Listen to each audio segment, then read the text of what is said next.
जो धम्मपद महोत्सव है उसका क्या महत्व है, क्या इतिहास है, वो फेसबुक और व्हाट्सएप पर डाला गया। तो मुझे नहीं पता कि जितने भी हमारे प्रतिभाएं यहाँ आई उन्होंने उसको पढ़ा भी होगा। तो बेटे, हमने जिंदगी गुजारी है इन्हीं कामों में, तो हमारी सलाह है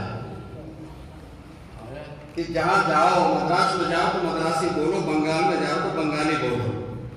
ये हमारे आंदोलन की एक बहुत बड़ी कमी है। बहुत सारे लोग जो हमारे कार्यक्रमों में आते हैं, बाद में जाके हम जैसे लोगों की खाल खींचते हैं कि ना तुमने नाम तो अलग अलग रख रखे हैं, सब जगह तुम्हारा एक ही राग रहता है।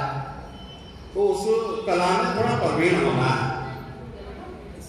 बड़े बड़े लोग कहते हैं भाई जैसा देश वैसा भेष, तो जैसा कार्यक्रम हो वैसे विचार होने चाहिए। अब जो हमारे कवि हैं, गायक हैं, उनको भी पता है 4 साल से ये कार्यक्रम यहाँ हो रहा है और अभी भी वो कार्यक्रम हमने डाला है। तो उससे सराबोर होते हुए विचार आते तो संस्कृति आगे बढ़ती। यहाँ नहीं लगता मुझे तो कई वक्ताओं को कि उन्होंने धम्मपद का नाम तक नहीं लिया। तो ये एक संकट, बौद्धिक संकट है आंदोलन के ऊपर। और ये बात मैं इसलिए कह रहा हूँ कि नहीं कहूंगा तो फिर 5वें साल भी यही संकट से घिरे रहेंगे। तो अगले साल आए और भी ज्यादा आए। मगर धम्मपद महोत्सव एक बौद्धों के पराक्रम की निशानी, बौद्धों के गौरव का चरम बिंदु, उससे कुछ हो नहीं सकता। एक अकेले बौद्ध ही इस दुनिया में सीना ठोकर कह सकते हैं कि दुनिया की जितनी भी सांस्कृतिक विरासत है वो सब बौद्धों की दी हुई है या बौद्धों की नकल करके बनाई गई है। जिन लोगों के हाथ में सत्ता है उन्होंने तो अपने झूठ के बल पर, षड्यंत्रों के बल पर सारी दुनिया की उपलब्धियां अपने नाम लिखने का अभियान चला रखा है। ये अभियान झूठ पर आधारित है। मगर जो बौद्धों की उपलब्धियां हैं उसका गुणगान भारत में तो कहीं देखने को मिलता नहीं। इस देश के टेलीविजन देख लो, इस देश के समाचार पत्र देख लो, इस देश की पत्र पत्रिकाएं देख लो, आपको लगता है नहीं इस देश में बौद्ध भी रहते हैं। इस देश में बौद्ध धर्म नाम का कोई एक अलग से धर्म भी है, बिल्कुल टोटल ब्लैकआउट। मगर हमारे में एक दिक्कत हो गई, जो करेगी सरकार करेगी, हम कुछ नहीं करेंगे। हमारा गला काटने का काम भी करेगी तो सरकार करेगी, हम अपना गला बचाने का इंतजाम भी नहीं करेंगे। ये बड़ी भयंकर एक समस्या है। मैं 4 साल पहले जो एड्स की बीमारी है ना, उसके सिलसिले में अपना पेपर पढ़ने के लिए बेंगलोर यूनिवर्सिटी गया था। 5 महीना था और मुझे वहां मालूम सोसाइटी के जो पूज्य बनते बुद्ध रक्षक थे, बाबा साहब के दीक्षा गुरु चंद्रमणि जी ने 3 रक्षक बनाए थे। 3 भिक्षुओं को शिष्य बनाया था और उनके नाम उन्होंने दिए थे। एक का नाम था बुद्ध रक्षित, ये बंगलोर की माधोजी की जो हेड रहे, बंगाल के ब्राह्मण परिवार में जन्मे थे। एक थे धम्म रक्षित जो सारनाथ में पाली के प्रोफेसर थे, प्रिंसिपल थे। बहुत बड़े बड़े ग्रंथों का, संयुक्त निकाय जैसे गंभीर ग्रंथों का पाली से हिंदी अनुवाद उन्होंने किया था। बड़े पराक्रमी भिक्षु थे। और वो भिक्षु थे जब बाबा साहब सारनाथ में गए थे नवंबर 1956 में, अपने मरने से 1 दिन पहले कह रहे थे बंते जी से हवाई अड्डे पर, बंते जी सही रहना, सलामत रहना, मैं अभी दोबारा आऊंगा और आपसे पाली भाषा सीखूंगा। उनके प्रभावित थे बाबा साहब से। तो ये दूसरे रक्षक थे धम्म रक्षित। एक संरक्षित थे, इंग्लैंड के थे, अंग्रेज थे, जिन्होंने त्रैलोक्य महासंघ की स्थापना करके बाबा साहेब और बौद्ध धर्म की पताका सारे संसार में ऐसी मजबूती से स्थापित की, उसको देखने से लगता है कि क्या एक व्यक्ति इतने अधिक काम भी कर सकता है। तो ये 3 रक्षक जो उन्होंने बनाए थे, तो उनमें से एक रक्षक बुद्ध रक्षित बंगलोर के जिस बुद्ध विहार में से मैं वहां गया तो मैंने एक बैनर लगे देखा, धम्मपद महोत्सव। बनते आनंद हैं जो डॉक्टर विद्या में आती है ना, ENT एक्सपर्ट हैं, उनके सगे भाई हैं डॉक्टर। तो इस वजह से मैं डॉक्टर आनंद जी से मिला। हमने उनसे पूछा ये क्या है, तो उन्होंने जो बताया, वहां से आके हमने अपने प्रधान जी से, कार्यकारिणी से सलाह मशवरा की कि भाई यहाँ पर धम्मपद महोत्सव होना चाहिए। यूथ फॉर बुद्धिस्ट इंडिया ने पूरा तत्परता से साथ दिया। समय प्रकाशन हमेशा धक्का लगाने का काम आंदोलन में करता ही है। और ये अनहोनी घटना घटी कि धम्मपद महोत्सव मनाया जाने लगा। अब धम्मपद महोत्सव का महत्व क्या है, उस पर आते हैं। धम्मपद का महत्व, ये त्रिपिटक का एक ग्रंथ है धम्मपद। धम्मपद में त्रिपिटक के जितने भी महान ग्रंथ हैं, उसमें जो अग्रणीय महत्वपूर्ण बुद्ध देशनाएं हैं, उनका संग्रह करके एक धम्मपद नाम का ग्रंथ बना, भारत में बना, मगर विलुप्त हो गया। जो आज हमारे पास ये धर्म ग्रंथ धम्मपद के रूप में है, एक धम्मपद चीन में भी है, चाइनीज धम्मपद, जिससे बाबा साहब ने बहुत मदद ली थी दिग्विजय धम्मा तैयार करने में। और अभी मैं पी लक्ष्मी नरसिंह जी की एक अप्रकाशित कृति है, उसका नाम है the religion of the modern Buddhist, आधुनिक बौद्ध का धर्म। उसमें भी उन्होंने चाइनीज धम्मपद के कई उदाहरण दिए हैं। हमारे धम्मपद में 26 अध्याय हैं और चीन के धम्मपद में 39 अध्याय हैं। हमारे धम्मपद में 423 गाथाएं हैं, उनके धम्मपद में 750 गाथाएं हैं। कारण साफ है कि जो धम्मपद जिस अवस्था में मिला, उसमें 423 गाथाएं पानी में मिली। मगर हमारा धम्मपद विलुप्त होने से पहले विदेशों में जा चुका था। धम्मपद के प्रमाण कैरो में भी मिले हैं, इजिप्ट में, जब पिरामिड बने हुए हैं। धम्मपद अभी खुदाई में ताम्र पत्रों पर लिखा हुआ कश्मीर से खुदाई में मिला है। मगर जो चीन का धम्मपद है वो बहुत महान है, बहुत विशाल है। खुशी की बात यह है कि अब सम्यक प्रकाशन के माध्यम से हमारी वो खोई हुई विरासत चाइनीज धम्मपद भी अब अंग्रेजी में जो सैमुअल विल ने तैयार किया था वो आ रहा है। उसके बाद हमारी कोशिश रहेगी कि वो हिंदी में आए और उसका पाली अनुवाद भी होकर के पाली अनुवाद के साथ आए। इसकी सबसे बड़ी महिमा यह है कि दुनिया का सबसे अधिक पराक्रमी सम्राट, चक्रवर्ती सम्राट अशोक अगर बौद्ध बना तो इस धम्मपद को ही उसका श्रेय जाता है। कारण यह है कि जब कलिंगा में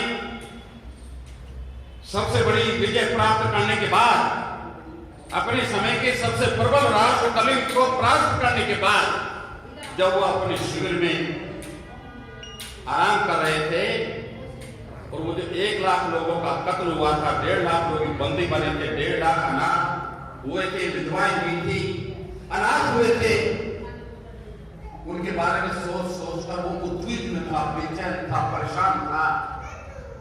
तभी उनके कान में एक बड़ी मधुर वाणी सुनाई पड़ी। उन्होंने कहा कि शांतिदायी वचन कौन बोल रहा है, ये मन को ढांढस बंधाने वाले शब्दों का उच्चारण कौन कर रहा है, भटके हुए को राह पर लाने का संदेश कौन दे रहा है, अपने अमात्यों को आदेश दिया जाओ, इन्हें हमारे सामने सादर प्रस्तुत करो।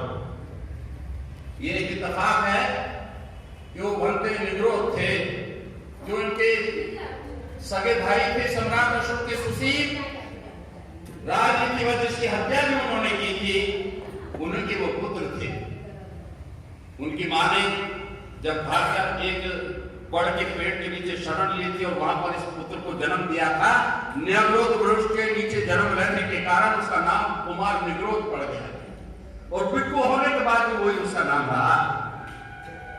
तो वो क्या बोल रहे थे, क्या गुनगुना रहे थे, वो धम्मपद ग्रंथ के अपमाद वक्त की गाथाएं दोहराने रहे थे। ये धम्मपद और धम्मपद का अपमाद वक्त, इसके प्रभाव से सम्राट अशोक जो बौद्ध धर्म में आने से पहले चड्डाशोक के नाम से जाना जाता था, काला अशोक के नाम से जाना था, जो काल की गारंटी माना जाता था, मौत के घाट उतारने में उसे तनिक भी संकोच ना होता था, ऐसा काला अशोक, ऐसा चंडाशोक अगर ये धम्मपद की गाथा सुनकर के धम्माशोक बना तो इस ग्रंथ का महत्व हमें पता चलता। तो ये धम्मपद इस देश से समाप्त हो गया, इस देश से जीवनदायिनी, प्राणदायिनी, सुखदायिनी विपස්සना कला जो आपने देखा, जीवन जीने की कला, आज गुरु कल्याण मित्र आचार्य गोयनका जी के मुखारविंद से उसका महत्व आपने जाना।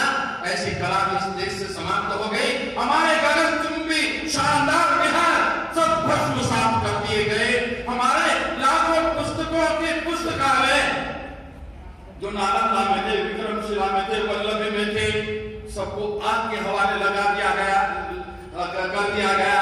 मगर इस देश के कलम कसाई इतिहासकारों ने जो एक वर्ग विशेष के थे, उन्होंने क्या लिखा कि इस देश में बौद्ध तीर्थों को आग लगाने का काम बख्तियार खिलजी ने किया। इतिहास को झूठा साबित करना कोई सीखे तो इस देश के शासकों से सीखे। इन्होंने जो आविष्कार किया दुनिया में, कोई कल्याणकारी काम का आविष्कार नहीं किया। इन्होंने धर्म के नाम पर षड्यंत्रों का और झूठ का जितना आविष्कार किया, सारी दुनिया के षड्यंत्रकारी इनके षड्यंत्रों के सामने शर्मसार है।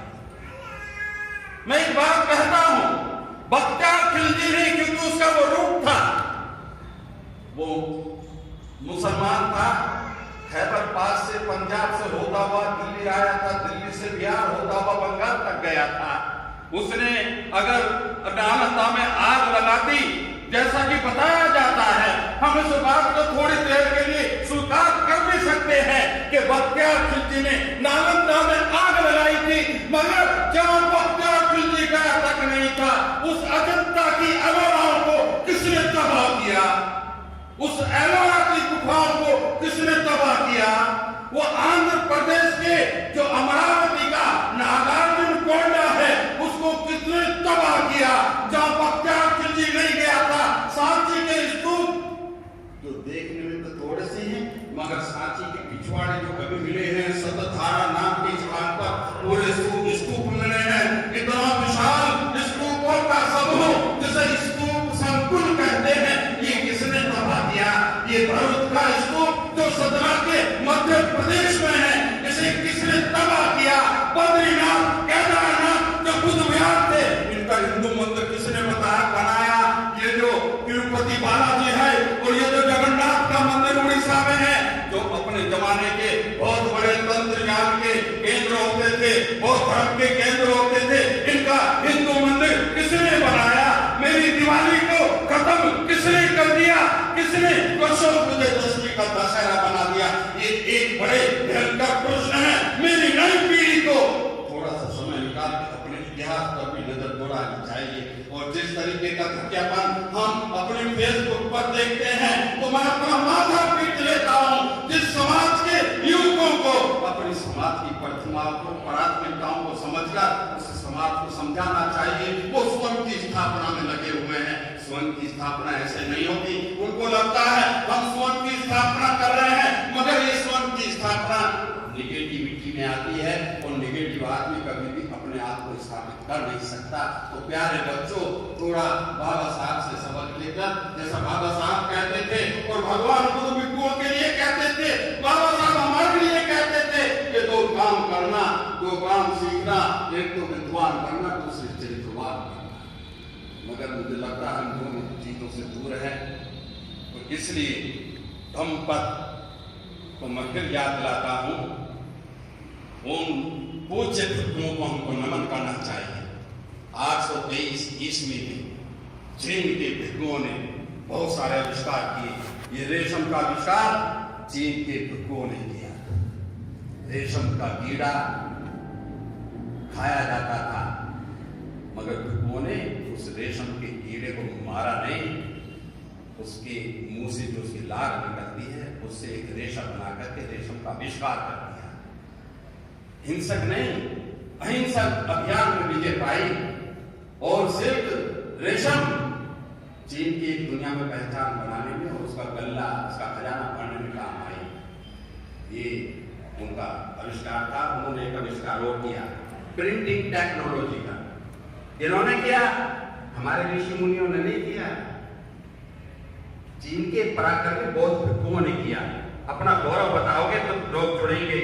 ये तो किसी पिटी बातें जो हम अब तक करते आए हैं, इससे समाज जोड़ नहीं रहा। बाहर जाकर के कहता सब वही बातें हो रही। हम किसी को दूसरे आदमी को लेकर के आए तो उसका तो कोई प्रभाव पड़ा नहीं। ये कुछ चुनौतियां हैं, बच्चों को इसको स्वीकार करो और इसका तोड़ भी आपको ढूंढना है। उन भिक्षुओं ने दुनिया में जो लिपि आई, जब लिपि का निर्माण हो गया सम्राट अशोक के समय में, यद्यपि त्रिपिटक में बुद्ध के समय में भी लेखन क्रिया के यत्र तत्र प्रमाण मिलते हैं। कैसे मिलते हैं कि एक बार अफगानिस्तान, जिसको हम कहते हैं गांधार कहते थे बुद्ध के समय में, तक्षशिला बनी थी। वहां के एक राजा थे पुक्कसाती। गोयल गांधी की जो चित्रावली निकली है ना, ज्यादा ना पढ़ सको त्रिपिटक तो वही पढ़ लेना, उसमें कथा दी है, सचित्र सही सचित्र दी है। पुक्कसाती ने महाराजा बिंबिसार के पास बहुत कीमती उपहार भेजे, रत्न भेजे, पन्ना भेजा, कीमती मोती भेजे, बड़ा खजाना भेजा। राजा राजाओं को कीमती चीजें भेजते थे। इसके बहुत प्रमाण बौद्ध साहित्य में मिलते हैं। अब जितना अपूत इतना कीमती उपहार पाकर बिंबिसार चिंतित हो गया कि कमाल कर दिया भाई तूने पुक्कसाती, तूने मित्रता का धर्म निभाया, मगर अब मैं क्या करूंगा? इससे अधिक कीमती को दौलत तो मेरे पास है नहीं, मैं तुमको क्या लौटाऊंगा। उसने महाराजा बिंबिसार ने अपने अमात्य परिषद को आमंत्रित किया और एक बैठक करके उनके सामने अपनी समस्या रखी कि पुक्कसाती ने इतने कीमती उपहार भेजे हैं, मैं उनको क्या भेजूं। तो एक मत से काफी विचार विमर्श करने के बाद एक चीज सामने आई कि भाई हम उनको अपने त्रिरत्न एक स्वर्ण पात्र पर लिखकर भेजे। त्रिरत्न क्या? जो हमारे संडे को यहाँ बैठकर 3 शरण में जाते हैं ना, बुद्ध वंदना, धम्म वंदना, संघ वंदना, ये लिख करके भेजो। तो ये प्रमाण हो गया ना लिखने का, लिपि का, बुद्ध के समय में।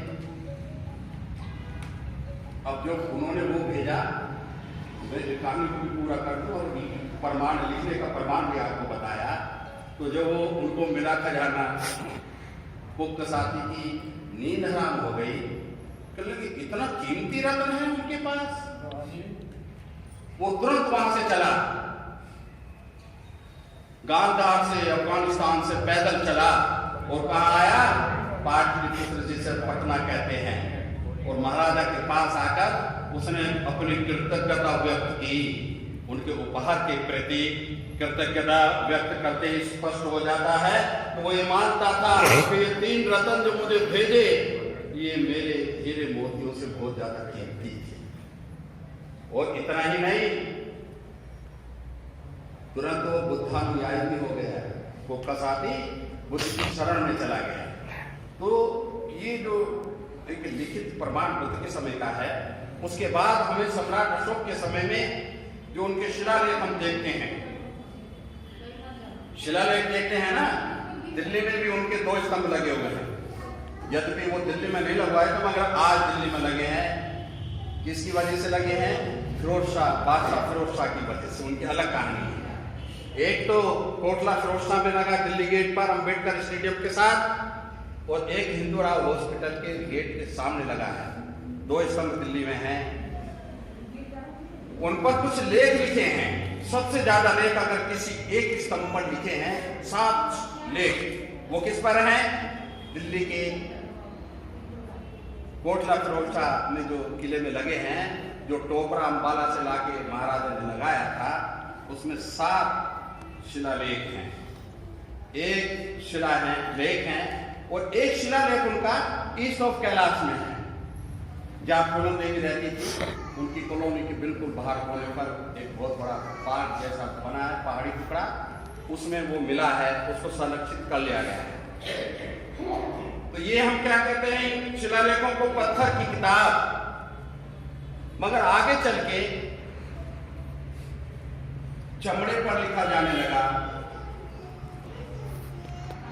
धातु पत्थरों पर लिखा जाने लगा, जैसे तांबे की प्लेट, सोने की प्लेट, चांदी की वर्क, उन पर लिखा जाने लगा।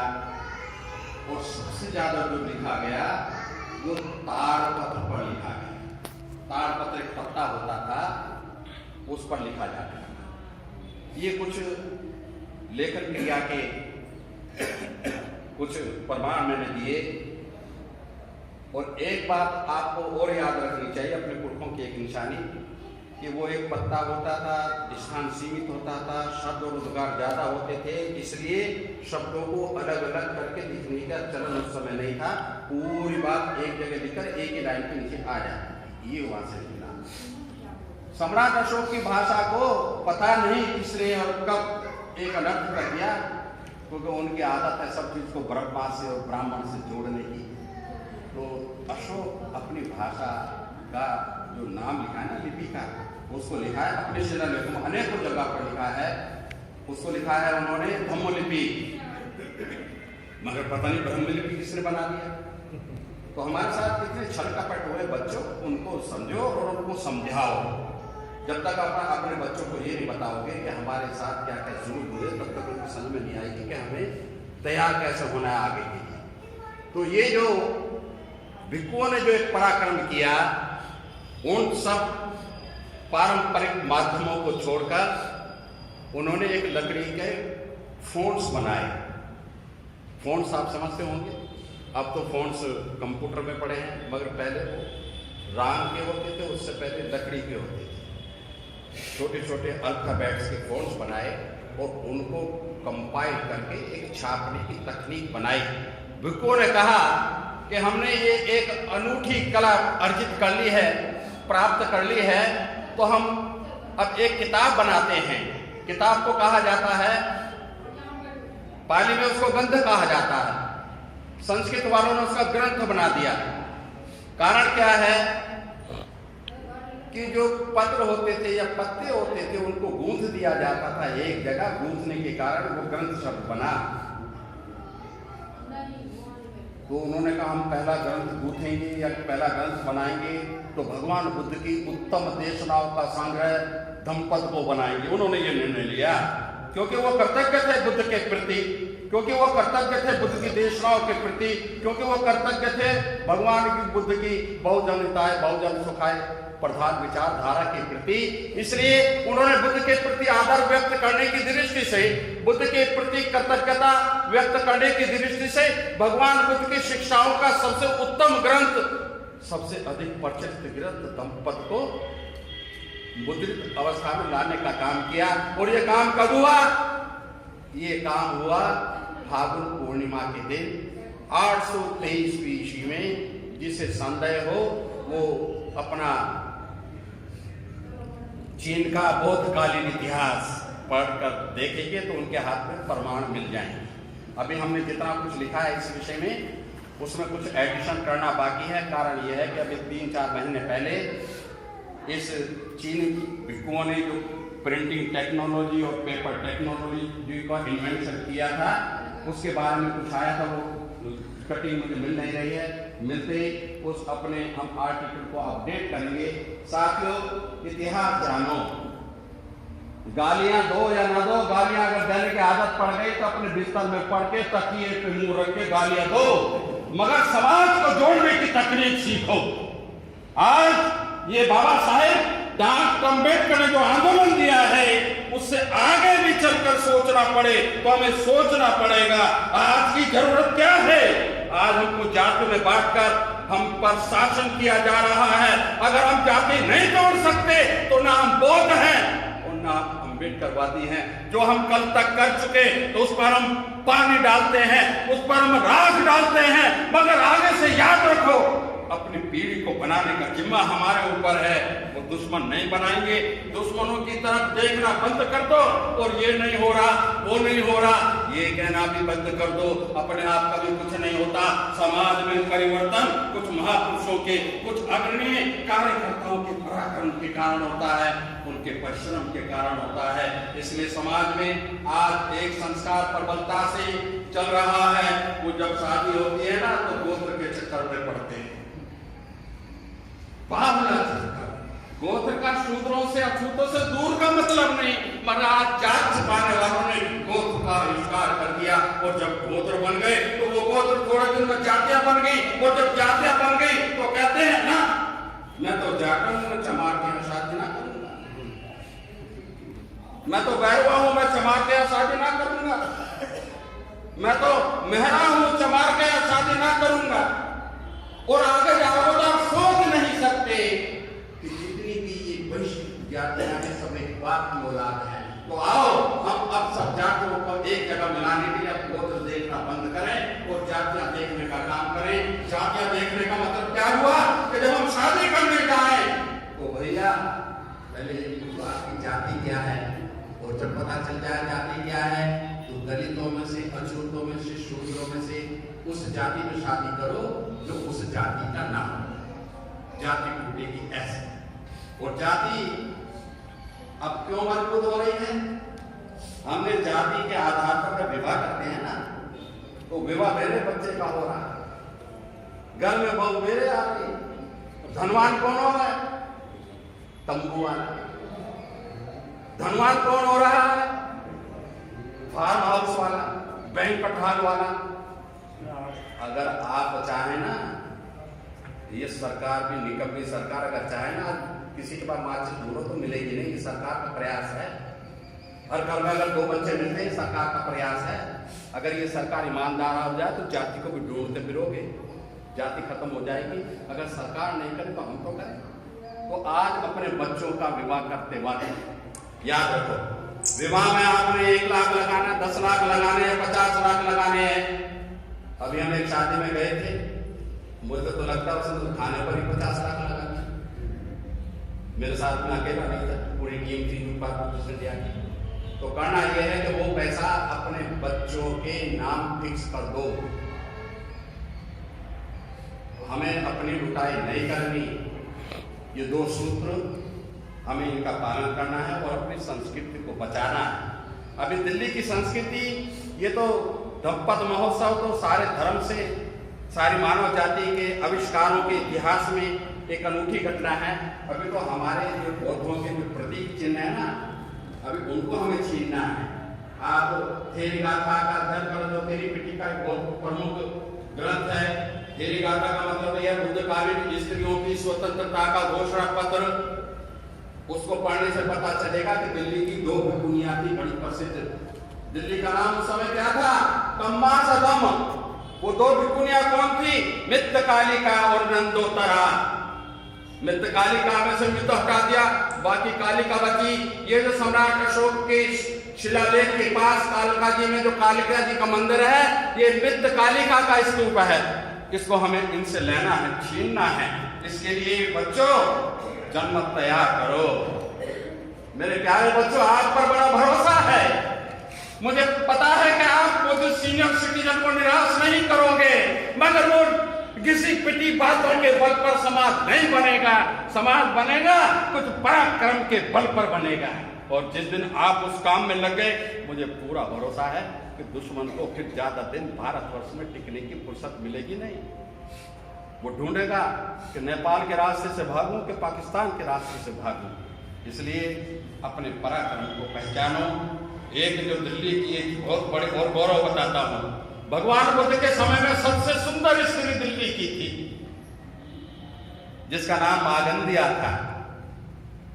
मागंदिया यही की थी, कम्मासगम की। कम्मासगम कौन सा इलाका था? जो आज का ग्रेटर कैलाश है, जो आज का कालका जी है, जो आपका चिराग दिल्ली है, दक्षिण दिल्ली, ये इलाका था। तो हमें अपना गौरवशाली इतिहास ढूंढना है, उसको स्थापित करना है। लिखने पढ़ने के बगैर भाई बोलोगे ना तो उससे बदनामी हाथ लगती है। कोई मुंह पर नहीं कहता, पीछे कहता है। मगर मेरी आदत यह है कि मैं तो मार्गदर्शन मरते भी करूँगा। जो मैंने अपने जीवन में पाया है, एक ईर्षा आपस में बेटे मत करना, ये सब तबाह कर देती है। शांति स्वरूप बोध से शांति स्वरूप बोध के बुरी आदमी ईर्षा करने लगे, आज तो कई नहीं। मैंने उनके कभी हाथ नहीं पकड़ा, उनके षड्यंत्र को कभी नंगा नहीं किया, उनको कभी नकारात्मक उत्तर नहीं दिया। वो अपने ही जैसे इमारत अपने ही बनते से अपने ही बोझ से भर के गिर जाती है। आज उनका कहीं नाम नहीं है, मैं उनका नाम नहीं लूंगा, मगर जो लोग जानते हैं वो समझ रहे हैं। पॉजिटिव बनना, हर हाल में समाज को आगे ले जाने का काम करना। और अगर कोई आपको गाली दे तो समझ लेना तो सही दिशा में जा रहा है। कोई मुंह पे आके चापलूसी करे, प्रशंसा करे तो समझ लेना ये आदमी जब मेरे सामने मेरी प्रशंसा कर रहा है तो निश्चित रूप में बाहर जाके मेरी बुराई करेगा। और मेरे पास तो ऐसे लोग भी आते हैं, जब मेरे सामने किसी की बुराई करते हैं तो मैं कहता हूँ पंडित जी अब ये भी बता दो, भाई साहब ये भी बता दो, मेरी बुराई कहाँ करोगे? सीधी सी बात है। तो पॉजिटिव बनो, जहर पीना सीखो, अपमान को मान में बदलना है तो पराक्रम से। मैंने जीवन में कभी भी नेगेटिव काम किया नहीं, पूरे होशो हवास में कह रहा, और इसलिए कह रहा हूं ताकि मेरे बच्चों को पॉजिटिविटी की ताकत का पता चले। जो लोग पॉजिटिव रहते हैं कायम रहते हैं, और जो लोग नेगेटिव होते हैं अपने ही कर्मों के कारण तबाह हो जाते हैं।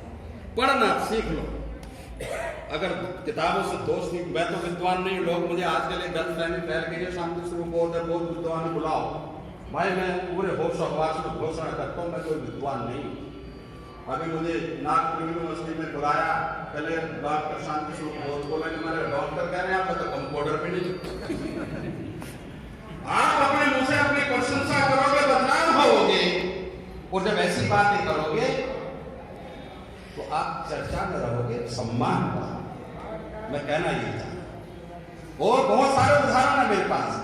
मैं गया अमरावती, एक लड़का बोला मेरे सामने, बोला कि देखो भाई महाराष्ट्र के प्रकाश को देख लो, ये दिल्ली से समय प्रकाशन का मालिक आया है, किताब कैसे छपती है, कैसे एडिट होती है, कैसे इलस्ट्रेट होती है, सीख लो इससे। अरे मैंने कहा ये क्या कैसे बात कर रहा, लोग कहेंगे शादी शुरू बोलते ऐसे काम भी करवाने लगे, लोग तो ये कहेंगे ना। अगर मैं बोला तो मैंने पहले क्या स्पष्टीकरण किया, मैंने कहा इस बच्चे को भावना में बोल गया, अभी कुछ पता नहीं है। पता ये नहीं है कि ये ठीक है शांति स्वरूप बहुत सुंदर किताबें छापता है, ये भी ठीक है कि शांति स्वरूप बोध इस आंदोलन को सबसे सुंदर और सबसे महान ग्रंथ दिए हैं, ये भी ठीक है कि मेरी एडिटिंग, मेरी कंपोजिंग, मेरी डेकोरेशन बहुत कमाल की होती है। मगर भाई जरा इतना तो समझ लो कि मैंने जो कुछ सीखा है महाराष्ट्र से ही सीखा है। जोड़ने की भाषा और तोड़ने की भाषा में बड़ा अंतर होता है। जो अपने को स्थापित करने की तमन्ना रखते हैं वो तोड़ने, अपने को समाज से तोड़ने का काम करते हैं, और जो विनम्र रहते हैं, विनीत रहते हैं, दो गालियां सुनकर भी आगे बढ़ने का काम करते रहते हैं, वो जब चले जाते हैं उनका असली प्रसिद्धि, असली जीवन यात्रा तब आरंभ होती है।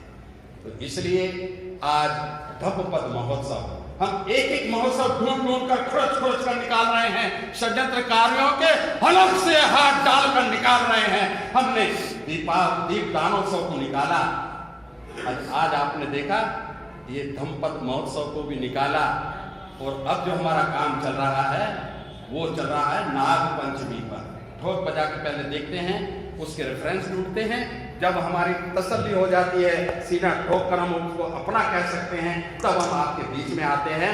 हो सकता है कि अगला नाग पंचमी को हम अपने इस बौद्ध विहार पर अपनी विलुप्त विरासत को, अपनी विलुप्त संस्कृति को, अपने गौरव को पुनर्स्थापित अपने पैरों पर खड़ा करने के क्रम में उसको भी आरंभ करेंगे। फिर निवेदन कर रहा हूं, विपස්සना से नाता जोड़, विपස්සना से नाता जोड़ लो, किताबों से दोस्ती कर लो, और निगेटिविटी को छोड़ करके पॉजिटिविटी को अपने जीवन का आधार बना लो। ये तीन बातें हैं, तुम्हारी प्रसिद्धि थोड़े दिन के लिए रुक तो सकती है, मगर दुनिया के दिमाग पर छाए बगैर रह नहीं सकती।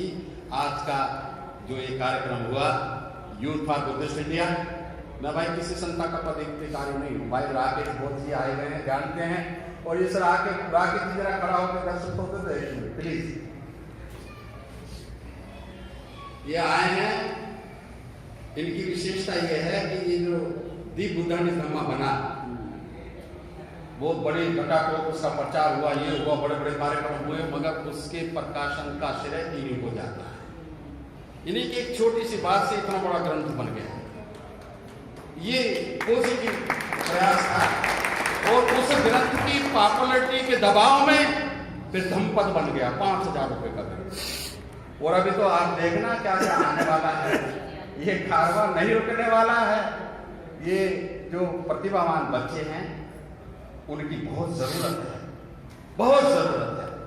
मगर भाई एक इस सीनियर आदमी का एक निवेदन है, जैसे कार्यक्रम में जाओ वैसे विचार रखो।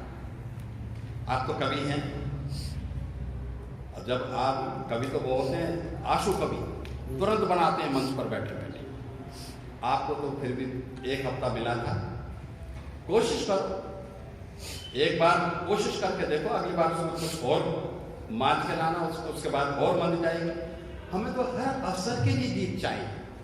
अभी तो हमारे पास जब विदाई होती है उसके गीत नहीं है, हमारे पास जब बालिका सचकर वहां विवाह मंडप में आती है उसका गीत नहीं है।